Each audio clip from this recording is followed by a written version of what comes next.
High বন্ধুরা, আজকে কি কি রান্না হচ্ছে তোমাদেরকে আমি দেখাচ্ছি। দেখো, বাঁধাকপির বড়া, পেঁয়াজ দিয়ে বাঁধাকপি দিয়ে পকোড়া,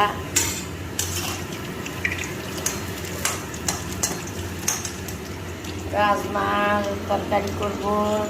রাজমার রুটি দেওয়ার জন্য সিদ্ধ করে রাখছি, রাজমাতে দিব।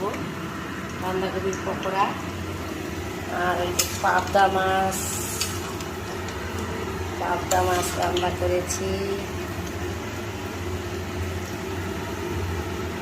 পাবদা মাছ